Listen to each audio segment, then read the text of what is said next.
Hey guys, welcome you all on Bansal Tutorial. I am Shalini और हम लोग यहाँ पे डिस्कस कर रहे हैं बिहार एक परिचय किताब। मैंने आपसे कहा था इसी बुक से 30 to 40% क्वेश्चन आपके आते हैं और हम ऑलरेडी इसके 3 चैप्टर डिस्कस कर चुके हैं बिहार के इतिहास का। आज ये चौथा चैप्टर है, मगध साम्राज्य का उत्थान, जहाँ हम डिस्कस करेंगे।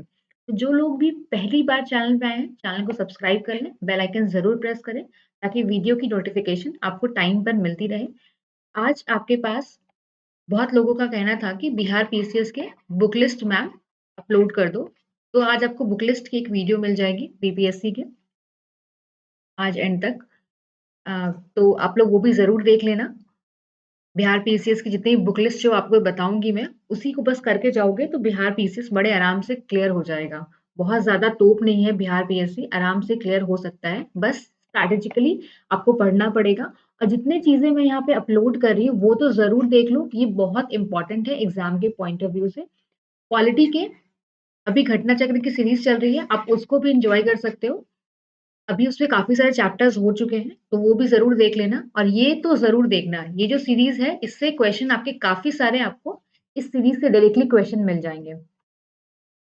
चलो आज का पहला सवाल देखो। प्राचीन भारत में साम्राज्यवाद की शुरुआत और विकास का श्रेय दिया जाता है। साम्राज्यवाद की शुरुआत के विकास का श्रेय किसे दिया जाता है ये बताना है। मगध को, कन्नौज को, वज्जी को, विदेह को।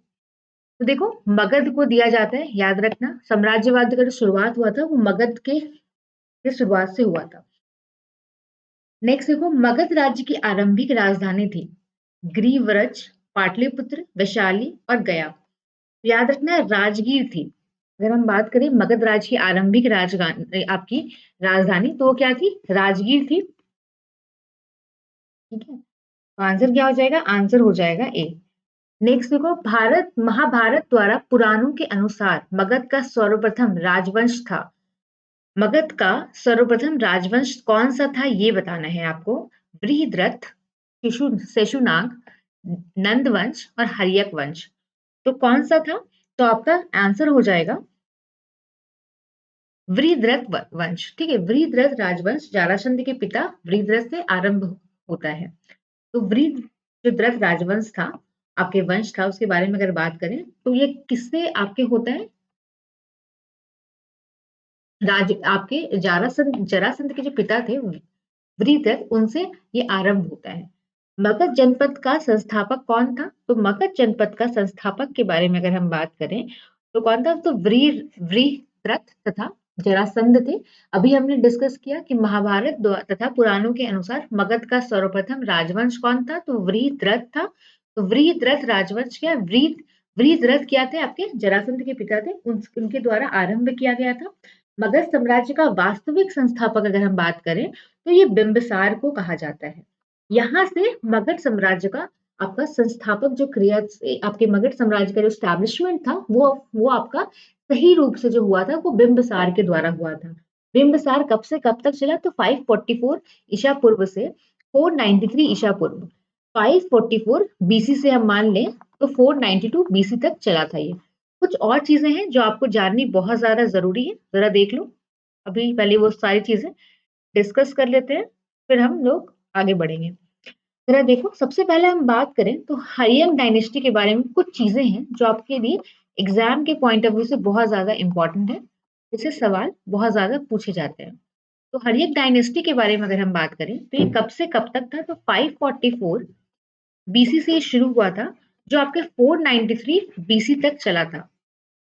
ठीक है, एडी और बीसी का कॉन्सेप्ट मैंने बहुत अच्छे से आपको एनसीईआरटी के फर्स्ट चैप्टर में बता रखा है, तो उसको जरूर देख लेना, बहुत इंपॉर्टेंट है। एनसीईआरटी की सीरीज जो है 6 क्लास की, उसमें मैंने बहुत अच्छे से डिस्कस कर रखा है फर्स्ट चैप्टर में, तो उसको देख लेना। यहाँ बेल आइकन पे भी आपको शो हो रहा होगा, तो वहां पर भी देख सकते हो। लास्ट ही आपको जब ये वीडियो खत्म हो जाएगी तो आपको एंड पे स्क्रीन पे शो कर जाएगा 6 क्लास की एनसीईआरटी की आप जो प्लेलिस्ट है, तो वहां से आप देख लेना कि ये कॉन्सेप्ट काफी सारे लोगों को क्लियर नहीं होता है, क्यों ये उल्टा चल रहा है। 544 से 493 क्यों हुआ, 544 से 560 क्यों नहीं हुआ, वहां बता रखा है, जरूर देख लेना। थोड़ा सा टेक्निकल है, बहुत सारे लोगों को दिक्कत होती है समझने में। देखो, हरियन डायनेस्टी के बारे में हम बात करेंगे तो ये आपकी अगर हम बात करें बिंबिसार, ये 412 बीसी तक चला था। हायक डायनेस्टी के बारे में बात करें 544 पे शुरू हुआ था और 412 तक चला था। और सबसे पहले थे कौन थे? तो बिंबिसार थे। याद रखना, सबसे पहले थे बिंबिसार, जिन्होंने हायक डायनेस्टी का स्टैब्लिशमेंट किया था। ये आपके 544 से आपके 493 बीसी तक थे। ये पावर में बिंबिसार जो थे 544 से 493 बीसी तक थे। मगध साम्राज्य था, उसके वास्तविक संस्थापक किसको बोला जाता है? रियल फाउंडर किसको बोला जाता है? बिंबिसार को बोला जाता है। ये कंटेम्पररी से बुद्ध के, गौतम बुद्ध के साथ साथ ये चल रहे थे, साथ में ही इनका भी हर्यक डायनेस्टी का स्टैब्लिशमेंट हुआ था। इनकी बहुत ही अच्छी नीति थी। क्या नीति थी? ये किसी से लड़ाई झगड़ा करके दूसरे राज्य को अपने राज्य में नहीं मिलाते थे। ये क्या करते थे? ये दूसरे राज्य की जो बेटियां होती थी उनसे शादी कर लेते थे और उससे अपना साम्राज्य बढ़ाते थे। ठीक है, जहां भी शादी करते थे अब वो क्षेत्र क्या हो गया? इनके साथ मिल गया, तो क्या हो गया? हायक डायनेस्टी का वो हिस्सा हो गया। तो इनकी ये राजनीति थी, ये इस तरीके से अपने साम्राज्य को ये बढ़ाया करते थे। जैसे इन्होंने कौशल की राजकुमारी से शादी किया था, कौशला देवी। फिर अगर हम बात करें तो लिच्छवी के साम्राज्य की जो बेटी थी उससे भी उन्होंने शादी किया था। फिर हम बात करें मादरा, ठीक है। उसके बाद तो ये जो था, ये सारी चीजें से करके क्या करते थे? ये शादी करके वहां के साम्राज्य को अपने साम्राज्य के अंदर, वहां के राज्य को अपने राज्य के अंदर मिला लेते थे। नेक्स्ट क्या है? अब इनको काशी भी मिला था डाउरी में, ठीक है। इनको दहेज में काशी मिला था। देखो, इन्होंने पूरा का पूरा राज्य ही दहेज के रूप में हथिया लिया। डाउरी के रूप में मिला था। इन्होंने शादी किया था ये आपके प्रसेनजीत के बाद, प्रसेनजीत जो कौशल राज्य के प्रसेनजीत जो किंग थे कौशल राज्य के, इनकी बहन से शादी करके इन्होंने क्या किया? काशी को डॉरी के रूप में अपने राज्य में मिला लिया। इन्होंने अंग के बारे में बात किया था ना हमने लास्ट क्लास में, कि अंग क्या, कहाँ की राजधानी थी अंग, जरा बताओ। तो अंग को अपने राज्य में मिला लिया था। इन्होंने ही रॉयल जो फिजिशियन थे, जीवक, रॉयल जो फिजिशियन थे जीवक, इन्होंने उज्जैन भेजा था इनको, जब अवंती के किंग प्रद्योत को जब जॉन्डिस हो गया था, तो उनको क्योर करने के लिए, उनको जॉन्डिस से बचाने के लिए जीवक को भेजा गया था। जो ये रॉयल फिजिशियन थे, मतलब इनके यहाँ पे क्या डॉक्टर थे ये, अब ऐसे समझो, हर्यक डायनेस्टी में बिंबिसार के साम्राज्य में। तो इनको इन्होंने आपके प्रद्योत को ठीक करने के लिए भेजा था। अवंती के राजा थे प्रद्योत। इनको एक और नाम से बोला जाता है सैन्य। इनको सैन्य भी कहा जाता है कि पहले ऐसे राजा थे पूरे इंडियन हिस्ट्री में, पहले ऐसे किंग थे जिनके पास रेगुलर स्टैंडिंग आर्मी थी। मतलब ये एक आर्मी हमेशा खड़ी रखते थे अपने साथ, अपने स्टैंडिंग आर्मी अपने राज्य में रखते थे। ठीक है, इससे पहले हरियंग डायनेस्टी से पहले जितने भी राजा आए उनके पास स्टैंडिंग आर्मी नहीं थी, हमेशा आर्मी खड़ी नहीं रहती थी। लेकिन इस साम्राज्य में एक रेगुलर आर्मी थी। इन्होंने राजगीर सिटी को बसाया था, आप ऐसा समझ सकते हो। बिम्बिसार ने राजगीर सिटी को बिल्ड किया था, बसाया था हरियक डायनेस्टी में। तो ठीक है, तो हरियक डायनेस्टी के बारे में इतनी सी बात जरूर याद रखना। हरियक डायनेस्टी शुरू हुई 544 के, 412 बीसी पे खत्म हुई। पहले बिंबिसार आए। अब देखो, बिंबिसार की मृत्यु नहीं हुई थी, इनको मार दिया गया था इनके बेटे अजात शत्रु के द्वारा राजगद्दी के लिए। देख रहे हो कितनी बड़ी आयरनी है कि बेटे को मतलब पिता को ही कोई बेटे ने मार दिया है ना, ताकि राजगद्दी हटाया जा सके। तो ये हिसाब आपके पहले से ही चला आ रहा है। तो अजात शत्रु, दूसरे में फिर उदयन। उदयन के बाद क्या हुआ? उदयन के बाद जो आपके नेक्स्ट राजा आए शिशुनाग, शिशुनाग के बाद जो जितने भी राजा आए, जो आपके राजा थे वो क्या थे? वो आपके अच्छे नहीं थे, क्या थे? अय्याशियों में डूबे रहते थे। जैसे लास्ट राजा थे नाग दशक, हरियक डायनेस्टी के लास्ट राजा थे नाग दशक। नाग दशक क्या थे? अय्याशियों में डूबे रहते थे। इनको राज्य से कोई मतलब नहीं था। राज्य से मतलब नहीं होने की वजह से, राज्य से मतलब नहीं होने की वजह से क्या हुआ कि इनसे प्रजा गुस्सा हो गई। और प्रजा जब इनसे गुस्सा हो गई तो इनको क्या किया? प्रजा ने उठा के पटक दिया, है ना, उठा के पटक दिया और इनके ही मिनिस्टर को क्या किया? गद्दी पर बिठा दिया। तो इनके जो मिनिस्टर थे शिशुनाग, उनको क्या किया गया? गद्दी बिठा दिया गया। और हरियक डायनेस्टी के बाद शिशुनाग डायनेस्टी उभर कर आई। तो हरियक डायनेस्टी में सबसे पहले राजा बिंबिसार, बिंबिसार के बाद अजात शत्रु, अजात शत्रु के बाद उदयन, उदयन के बाद आपके जो राजा है वो आपके शिशुनाग ये नाग दशक आए सबसे लास्ट राजा, ठीक है, नाग दशक थे जो अनवर्दी थे, राजपाट संभालने के लायक नहीं थे, तो इनको हटा के शिशुनाग डायनेस्टी स्टैब्लिश की गई और इसके जो पहले राजा थे वो शिशुनाग थे और ये नाग दशक के राज्य में ही क्या थे, ये आपके मिनिस्टर के रूप में काम करते थे। तो इस इतनी सारी कहानी आपको दिमाग में रखनी है और कहानी हम अभी आने वाले क्वेश्चन में और डिस्कस करेंगे। तो चलो बिंबिसार हो गया, अब नेक्स्ट देखो, बिंबिसार एवं अजातशत्रु किस वंश के थे? ये दोनों किस वंश के थे? तो ये आपके हर्यक वंश के थे। अभी मैंने बताया बिंबिसार हर्यक डायनेस्टी के क्या थे? फाउंडर थे। बिंबिसार के बाद उनका बेटा अजातशत्रु आया और अजातशत्रु ने क्या किया? बिंबिसार को जान से मार दिया, है ना? क्या किया उन्होंने? बिंबिसार के सत्ता को हथियाने के लिए बेटे ने क्या किया? पिता का क्या किया? वध कर दिया, पिता को मार दिया और हर्यक वंश को आगे बढ़ाया। अजातशत्रु उसके बने। बिंबिसार को श्रेनिक तथा अजातशत्रु को पुनीक भी कहा जाता है, याद रखना। ये बताया बिंबिसार महात्मा बुद्ध के साथ साथ ही ये बिंबिसार अपना साम्राज्य बढ़ा रहे थे और ये इनको बुद्ध का मित्र भी कहा जाता है।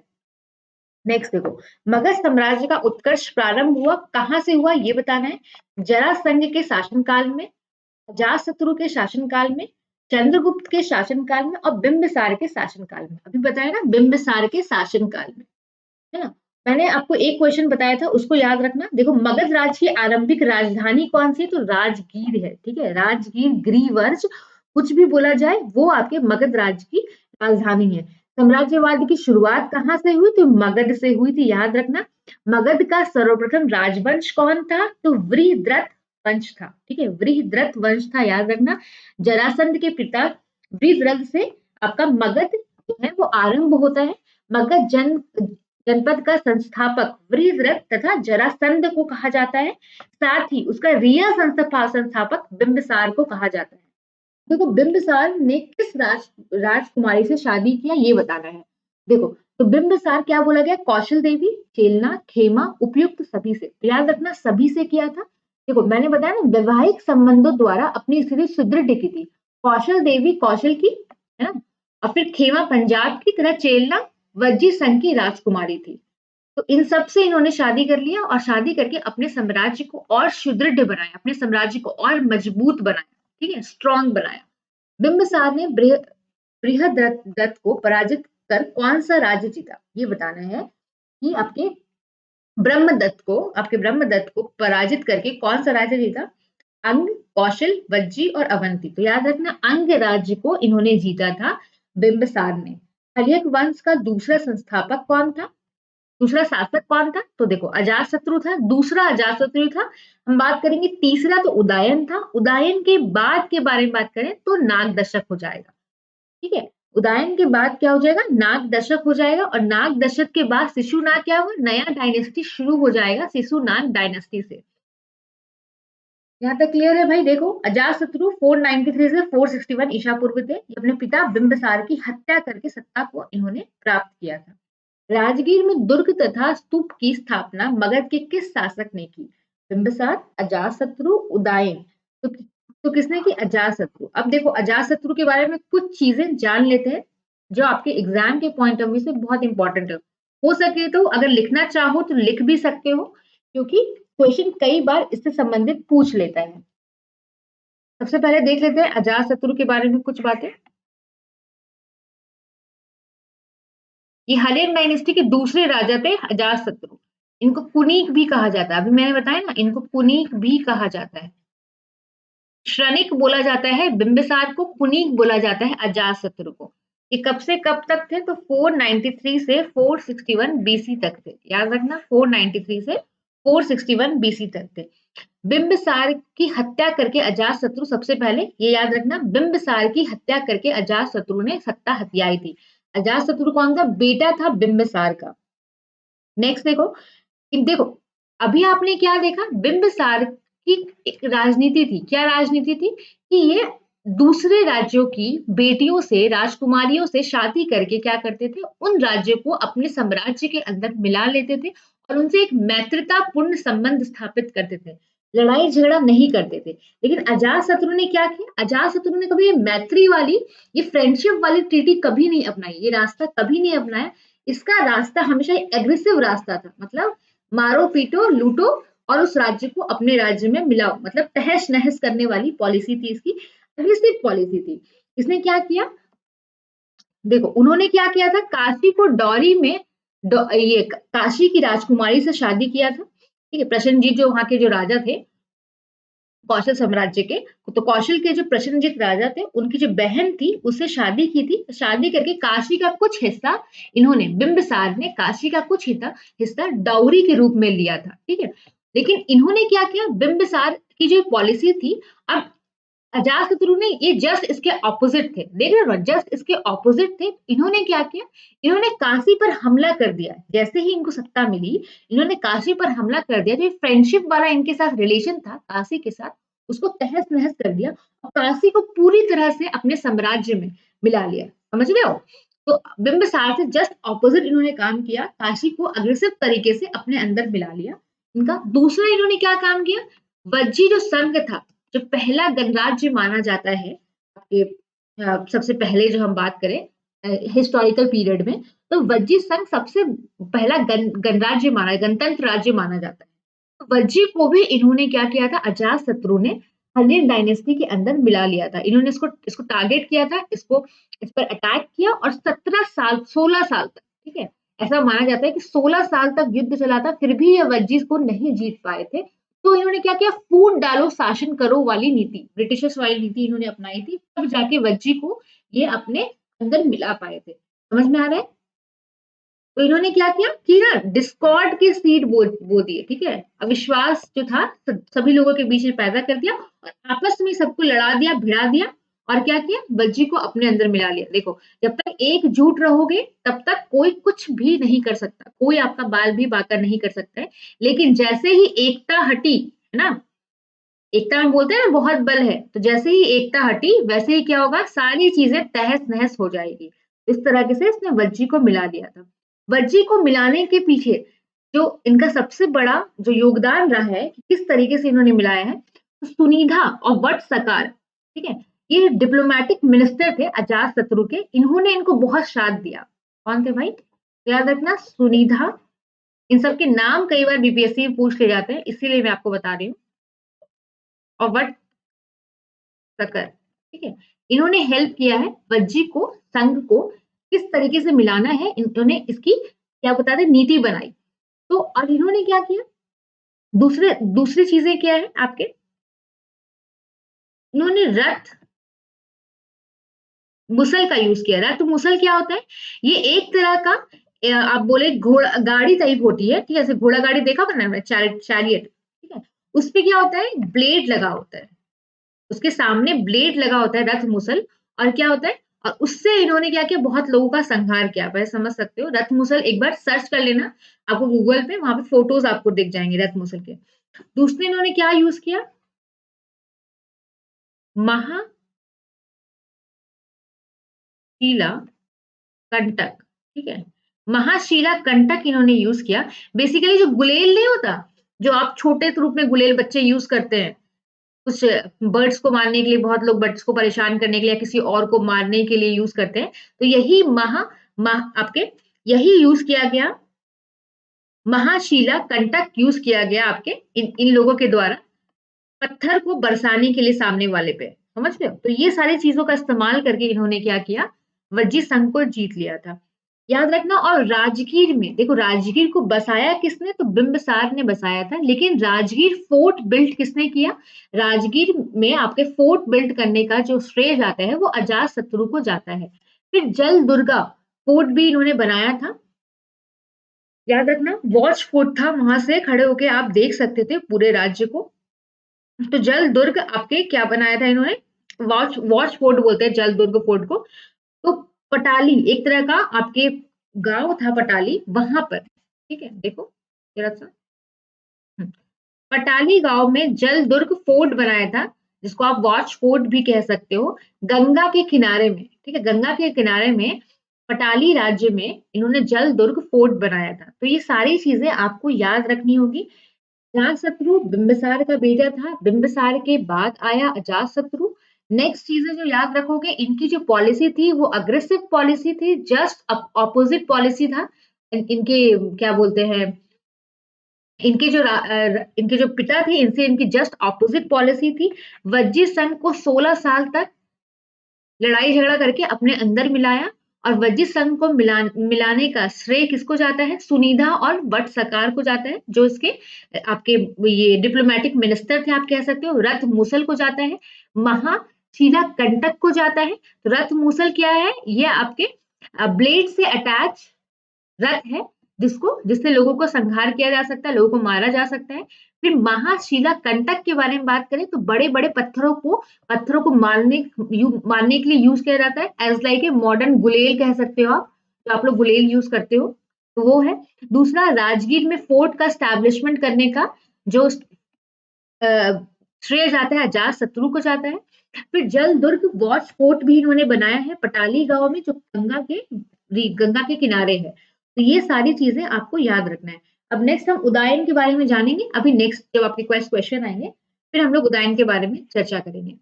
नेक्स्ट देखो, वज्रस्तंभ के लिच्छवी को पराजित करने वाला मगध का शासक था, कौन था ये बताना है। तो देखो, अजात शत्रु था, अभी बताया ना, लिच्छवी। वज्जी संघ को 16 साल तक इन्होंने युद्ध किया वज्जी संघ के साथ, और उसके बाद वज्जी को फिर भी नहीं जीत पाए, तो इन्होंने क्या किया? फूट डालो शासन करो वाली नीति अपनाई, और वहां के लोगों को ही आपस में भिड़ा करके उनकी एकता खत्म कर दी, और उनको क्या किया? हरियन डायनेस्टी में मिला लिया, है ना। सुनिधा और वट सरकार इनके डिप्लोमेटिक मिनिस्टर थे, जो हेल्प किया था इन्होंने, क्या बोलते हैं, अविश्वास के बीज बोने के में। दूसरा, रथ मूसल का हेल्प लिया इन्होंने। फिर महाशिला कंटक का इस्तेमाल किया, ठीक है। रथ मूसल क्या है? रथ मूसल ब्लेड से अटैच किया है, एक चैरियट है, एक रथ है, जिसका इस्तेमाल किया इन्होंने। दूसरा, महाशिला कंटक के बारे में बात करें तो बड़े बड़े पत्थरों को फेंकने किया ये इस्तेमाल किया जाता है। अब नेक्स्ट देखो, अजातशत्रु के साथ प्रेम संबंध के लिए चर्चित नर्तकी आम्रपाली कहाँ की थी? कौशल, चंपा, वैशाली और पाटलिपुत्र। तो देखो, ये वैशाली की थी, याद रखना। नेक्स्ट देखो, अजातशत्रु के किस राज्य के साथ युद्ध में प्रथम बार रथ मूसल तथा महाशिला कंटक नामक हथियारों का प्रयोग किया गया? देखो, क्वेश्चन आ गया ना, अभी मैंने आपको बताया था। तो मेरे आंसर देने से पहले कोशिश किया करो कि आप लोग आंसर जरूर अटेम्प्ट करो, चाहे कमेंट सेक्शन में लिखो ना लिखो, लेकिन अपने मन में वीडियो को पॉज करके एनालिसिस करके इसका आंसर दिया करो।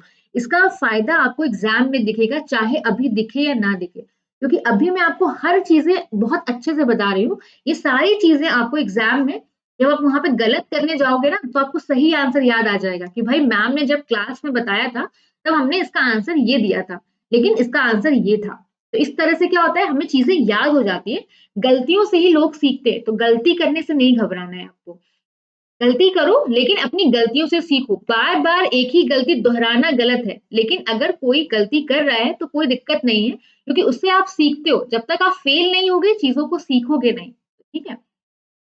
नेक्स्ट देखो, प्रथम मगध साम्राज्य का उत्कर्ष किस शताब्दी में हुआ था? ईसा पूर्व चौथी शताब्दी, ईसा पूर्व छठी शताब्दी, ईसा पूर्व दूसरी शताब्दी, ईसा पूर्व पहली शताब्दी। तो छठी शताब्दी में मगध साम्राज्य का उत्कर्ष हुआ था। वे मगध साम्राज्य के बारे में जान रहे हैं, तो मगध साम्राज्य का उत्कर्ष कब हुआ? छठी शताब्दी में हुआ। नेक्स्ट देखो, पाटलिपुत्र नामक नगर की स्थापना किस शासक ने की थी? बिंबिसार, उदयन, अजातशत्रु और नागदशरथ। तो किसने किया था? अजातशत्रु ने किया था। पाटलिपुत्र की स्थापना के बारे में बात करें तो अजातशत्रु ने किया था। उसे उदय भद्र भी कहा गया है, याद रखना, उदय भद्र भी कहा गया है। अजातशत्रु ने क्या किया था कि अजातशत्रु के बाद कौन आया था? तो उदयन आया था, ये भी याद रखना। अजातशत्रु के बाद उदयन, उनका बेटा था अजातशत्रु का, तो ये गद्दी पर आया था। पाटलिपुत्र नगर की स्थापना किसने की थी? तो याद रखना, अजातशत्रु ने की थी। नेक्स्ट देखो, किस राजा ने पाटलिपुत्र को सर्वप्रथम मगध की राजधानी बनाई? तो याद रखना, उदयन ने सर्वप्रथम उदयन ने मगध की राजधानी बनाई थी पाटलिपुत्र को, और इसको चेंज करके राजगीर कर दिया गया था। किसके द्वारा, ये आप बताओगे, ठीक है। सवाल क्या था, देखो, पाटलिपुत्र को सर्वप्रथम मगध की राजधानी किसके द्वारा बनाया गया था? तो उदयन के द्वारा बनाया गया था। पहले क्या था? पहले राजगीर था, पहले राजधानी राजगीर थी, लेकिन उदयन ने इसको हटा के क्या कर दिया? पाटलिपुत्र आपका शिफ्ट कर दिया। नेक्स्ट देखो, हर्यक वंश का अंतिम शासक कौन था? तो हर्यक वंश का अंतिम शासक नागदशक था। नागदशक जब गद्दी पर बैठा तो क्या था, इसको गद्दी से कोई मतलब ही नहीं था, अपने अय्याशियों में डूबा रहता था, तो ये एक अनवर्दी रूलर साबित हुआ। तो इसकी वजह से नाग दशक के जो शासन काल में ही जो मिनिस्टर थे शिशुनाग, तो उनको लोगों के द्वारा गद्दी पर बैठा दिया गया और नाग दशक को गद्दी से उतार कर फेंक दिया गया। तो इस तरह शिशुनाग डायनेस्टी की शुरुआत हुई। और आपके हम बात करें, हय्यन डायनेस्टी खत्म हो गया नाग दशक के जाने के बाद। शिशुनाग डायनेस्टी जो आपका चला वो 412 से 344 बीसी तक चला। नेक्स्ट देखो, हर्यन वंश के उपरांत मगध पर किस वंश की सत्ता स्थापित हुई। हर्यक वंश के उपरांत मगध पर किस वंश की सत्ता स्थापित हुई, ये आपको बताना है। शिशुनाग, नंदवंश, मौर्य वंश, उपरोक्त में कोई नहीं। तो शिशुनाग वंश की हुई, मैंने अभी आपको बताया। शिशुनाग के बाद आपके नंद वंश की होगी, नंद वंश के बाद मौर्य वंश की होगी। समझ लो, सबसे पहले आपकी हर्यंक वंश, हर्यंक वंश के बाद शिशुनाग वंश, शिशुनाग वंश के बाद नंद वंश, नंद वंश के बाद मौर्य वंश।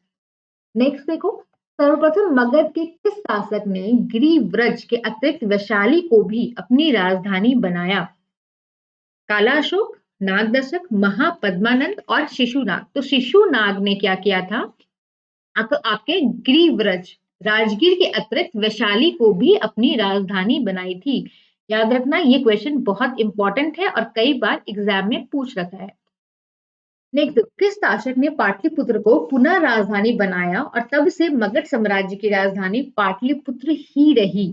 नागदशक, धनानंद, काला अशोक और महापद्मानंद।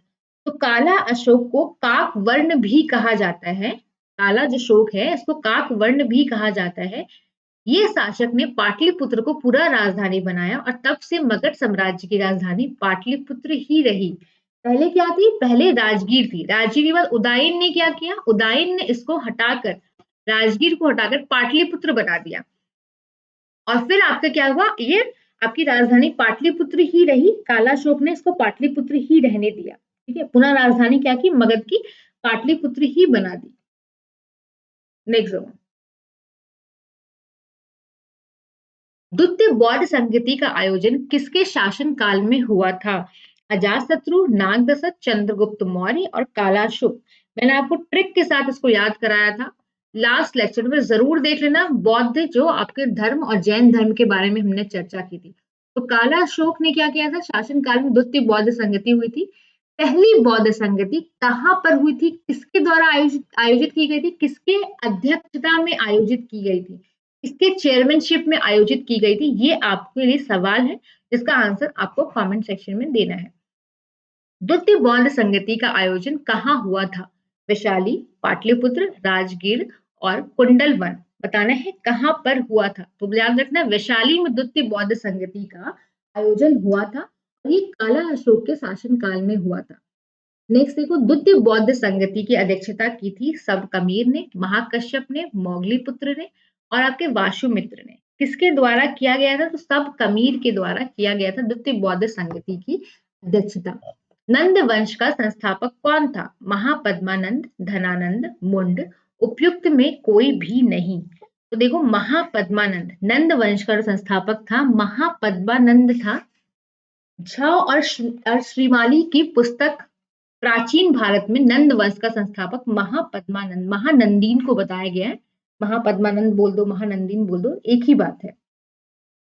नेक्स्ट देखो, अच्छा, कुछ महापद्मानंद के बारे में कुछ चीजें हम लोग देख लेते हैं जो आपके लिए बहुत इंपॉर्टेंट है।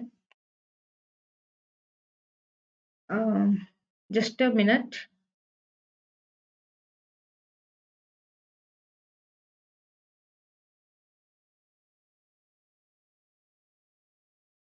देखो, कुछ चीजें हैं जो बहुत ज्यादा इंपॉर्टेंट है, तो उसके बारे में जरा चर्चा कर लेते हैं। अरे सॉरी,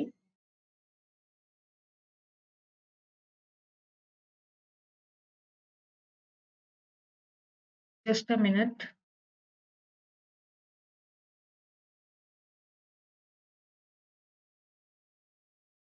देखो, अभी मैंने आपको उदाइन के बारे में बताया था। उदाइन के बाद, उदाइन कौन था, उदाइन के बारे में अगर हम बात करें तो ये अजात शत्रु के का बेटा था। उदयन जो था वो अजातशत्रु का बेटा था।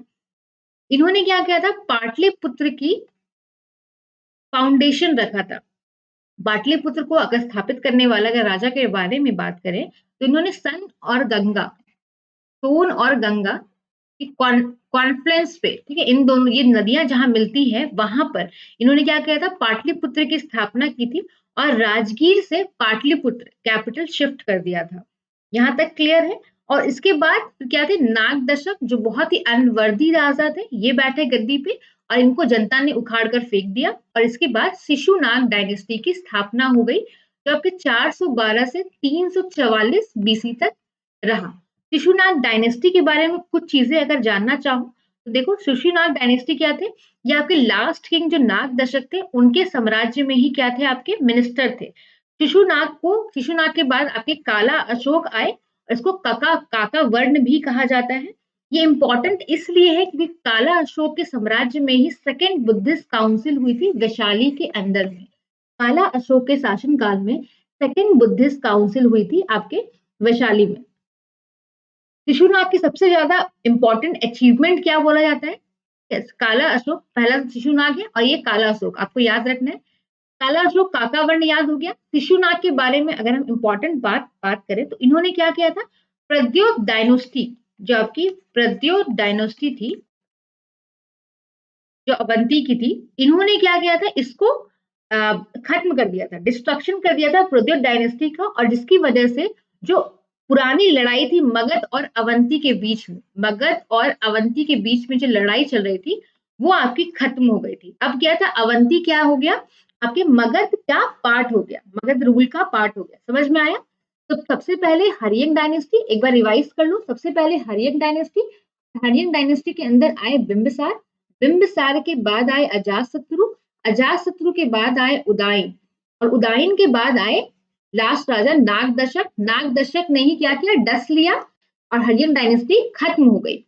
फिर आपकी नेक्स्ट डायनेस्टी आई शिशुनाग। शिशुनाग डायनेस्टी के संस्थापक कौन थे, शिशुनाग ही रहेंगे, शिशुनाग डायनेस्टी के संस्थापक। इन्होंने क्या था, प्रद्योत डायनेस्टी को खत्म कर दिया था, जिसकी वजह से मगध और अवंती के बीच की लड़ाई खत्म हो गई थी और अवंती एट लास्ट मगध का हिस्सा बन गया। फिर नेक्स्ट क्या हुआ, इसके बाद काला अशोक आए। काला अशोक को काका वर्ण भी कहा जाता है और सेकेंड बुद्धिस्ट काउंसिल इन्हीं के शासन काल में हुई थी। ध्यान से सुनना, स्क्रीन पे थोड़ी कम चीजें लिखी हुई है लेकिन मैं आपको साथ साथ काफी सारी चीजें बता रही हूँ, तो वो सारी चीजें आपको याद रखनी है क्योंकि वो इंपॉर्टेंट है। नेक्स्ट देखो, फिर क्या है? उसके बाद आई नंद डायनेस्टी। इसके बारे में बहुत सारी चीजें हैं जो आपको याद रखनी है नंद डायनेस्टी के बारे में। ये कब से कब तक रही, 344 से 323 बीसी तक नंद डायनेस्टी आपकी स्टैब्लिश रहेगी। शिशुनाग डायनेस्टी क्या हुआ, इसको खत्म कर दिया गया महापद्मानंद के द्वारा। किसके द्वारा, तो भाई महापद्मा के द्वारा खत्म किया गया और एक नई डायनेस्टी को शुरू की गई, नंदा डायनेस्टी को। महापद्मानंदा को सर्व छत्रांतक भी कहते हैं, याद रखना, महापद्मानंद को ही सर्व छत्रांतक भी कहते हैं। क्वेश्चन में आ जाता है, इसका मतलब होता है ओमनिशियंट, सब जगह प्रेजेंट रहने वाला। तो सर्व छत्रांतक भी कहा जाता है। इनको अपरूटर ऑफ और क्षत्रिय भी कहा जाता है, मतलब क्षत्रिय को उखाड़ फेंकने वाला, क्षत्रिय को मार गिराने वाला, ठीक है, नाशक थे क्षत्रिय को, आप ऐसा समझो। तो अपरूटर भी कहा जाता है क्षत्रिय का। इनको उग्रसेन भी कहा जाता है, काफी सारे नाम हैं इनके जो एग्जाम में काफी बार पूछ लिया जाता है। इनको उग्रसेन भी कहा जाता है। ओनर ऑफ ह्यूग आर्मी, इनके पास बहुत बड़ी आर्मी थी, ये पाली टेक्स्ट में लिखा हुआ है। सबसे पहला राजा जिसके पास रेगुलर आर्मी थी वो कौन था, वो था बिंबिसार। पहला हिस्टोरिक अपने इंडियन हिस्ट्री में पहला ऐसा राजा जिनके पास रेगुलर स्टैंडिंग आर्मी थी वो थे बिंबिसार, हरियन डायनेस्टी के फाउंडर। वही अगर हम बात करें तो Ugrasen, owner of Hugh army, Pali text में नंद डायनेस्टी के राजा महापद्मा के द्वारा बोला गया है। इनको एक रथ भी कहा गया है पुराण के अंदर। देख लो, काफी सारे नाम है। स्क्रीनशॉट लेना चाहो स्क्रीनशॉट ले सकते हो, लिखना चाहो तो कहीं नोट करके लिख सकते हो। ठीक है। इनको सोल मोनार्क भी कहा गया, मतलब सिर्फ एक ही राजा, ठीक है, तानशाह आप कह सकते हो। इन्होंने बहुत सारी डायनेस्टी को उखाड़ कर फेंक दिया जो शिशुनाग के टाइम पे क्या कर रहे थे, पैरेलली रन कर रहे थे। नेक्स्ट क्या है, first empire builder of Indian history बोला गया इनको, समझ रहे हो, फर्स्ट एम्पायर बिल्डर मतलब बहुत बड़ा एम्पायर, बहुत बड़ा साम्राज्य को स्थापित करने वाला भी इंडियन हिस्ट्री में नंद डायनेस्टी, महापद्मा बोला गया है। इनको अग्रम्स भी कहा गया है, ठीक है, इनको अग्रम्स भी कहा गया है। नेक्स्ट देखो, इनको जैंड्रम्स भी कहा गया है ग्रीक टेक्स्ट में। आपके एग्रम्स थे आपके अग्रम्स कौन थे, ये आइडेंटिकल है क्या ग्रीक टेक्स्ट में, इनको अग्रम्स अग्रम्स और जैंड्रम्स कहा गया है, वहां के किंग है ये, इनको इससे भी रिप्रेजेंट किया गया है। और एक सवाल और आता है, किसके शासन काल में अलेक्जेंडर भारत में आया था, 326 बीसी में अलेक्जेंडर ने भारत पर क्या किया था, आक्रमण किया था, भारत में घुसने की कोशिश की थी। उस समय रूलर कौन थे, आपके धनानंद थे, धनानंद डायनेस्टी के रूलर धनानंद उस समय कौन थे, उस समय रूलर थे। धनानंद के पास बहुत बड़ी आर्मी थी और उस आर्मी को देखकर अलेक्जेंडर क्या हुआ, गैंगेटिक वैली में ही रुक गया और वहां से वो वापस लौट गया। उसकी हिम्मत नहीं हुई कि वो आगे बढ़ सके। और ये एंड कब हो गया, 322 से 321 बीसी के बीच में आपकी नंद डायनेस्टी क्या होती है, आज खत्म होने लग जाती है और नई डायनेस्टी उभर कर आती है, मौर्य डायनेस्टी। इसके चंद्रगुप्त मौर्य क्या थे, फाउंडर थे। तो इतनी सारी कहानी आपको याद रखनी है जो आपके एग्जाम के लिए बहुत ज्यादा इंपॉर्टेंट है। अगर आप स्क्रीनशॉट लेना चाहो स्क्रीनशॉट ले लो, नहीं तो मैंने आपको डिक्टेट भी कर दिया, लिख सकते हो। नंद डायनेस्टी स्टैब्लिश कब हुई, 344 से 323 बीसी। महापद्मा इसके कौन थे, इसके स्टैब्लिशमेंट करने वाले राजा थे। सर आपके इनको सर्व संत्रांतक भी कहा जाता है, क्षत्रिय के नाशक भी कहा जाता है, अग्रसेन भी कहा जाता है पाली टेक्स्ट में, मतलब ओनर ऑफ ह्यूग आर्मी। इनको एक रथ भी कहा जाता है, सोल मोनार्क पुराण के अंदर। धनानंद जो थे आपके महापद्मा के 8 बेटे थे और लास्ट वाला बेटा कौन था, धनानंद। धनानंद के ही शासन काल में क्या हुआ था, 326 बीसी में अलेक्जेंडर आया था और अलेक्जेंडर धनानंद के इतनी बड़ी आर्मी को देख करके एकदम हक्का बक्का रह गया और इसकी उसकी सेना की हिम्मत नहीं हुई कि वो गैंगेटिक वैली से आगे बढ़ सके।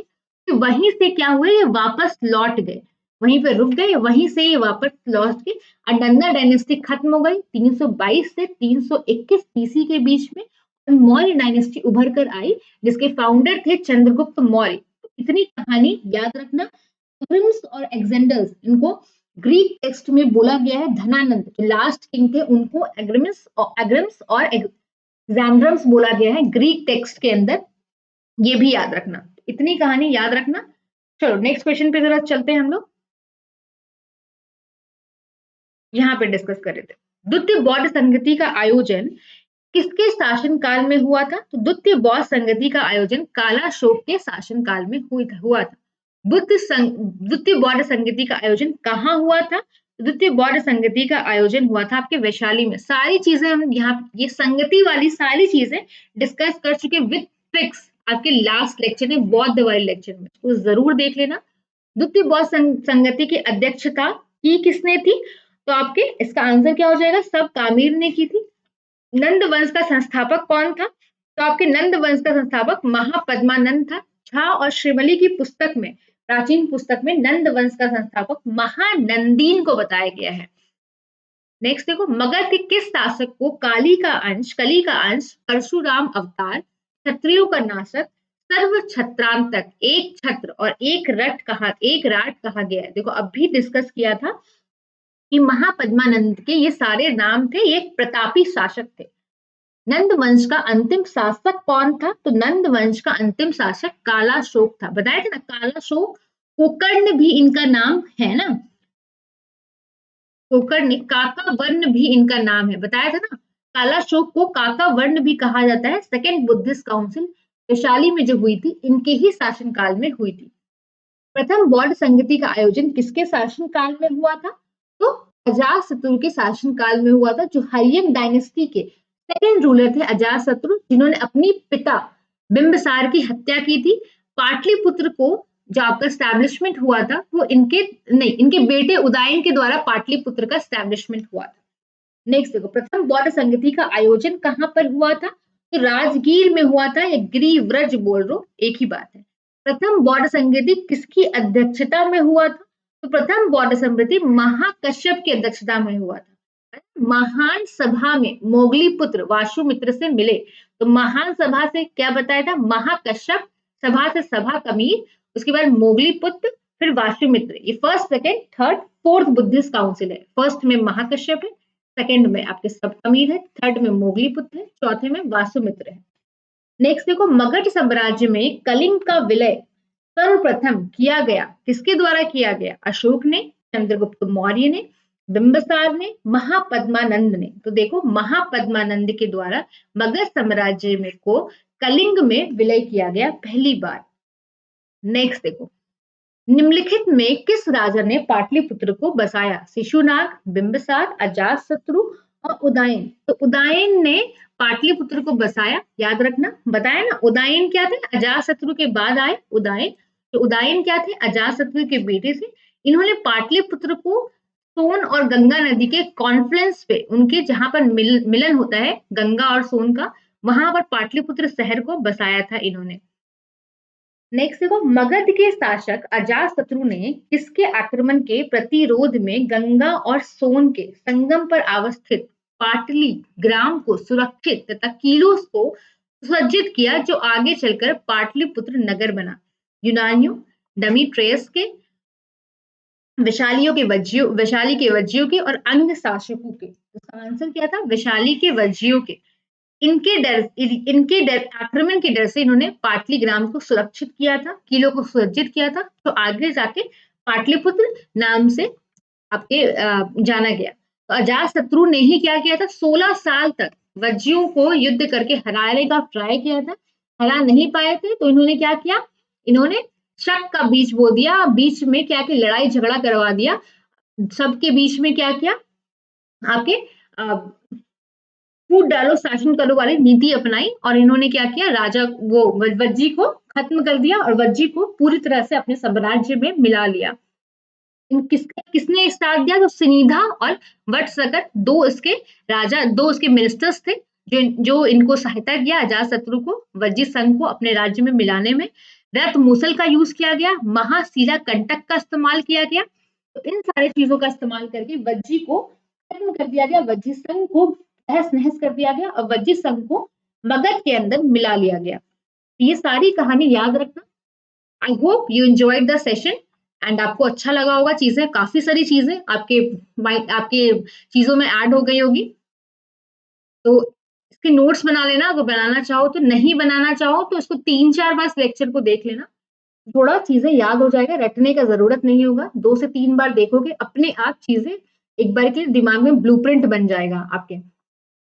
तो चैनल पे जो पहली बार आए हैं, चैनल को सब्सक्राइब कर लो, बेल आइकन प्रेस कर लो, ताकि वीडियो की नोटिफिकेशन टाइम पर मिलती रहे। बाकी बहुत सारे वीडियोस ऑलरेडी सेशन आपके अपलोड हो चुके हैं चैनल पे, आप लोग वो भी एंजॉय कर सकते हो। आपके एग्जाम के पॉइंट ऑफ व्यू से बहुत इंपॉर्टेंट है।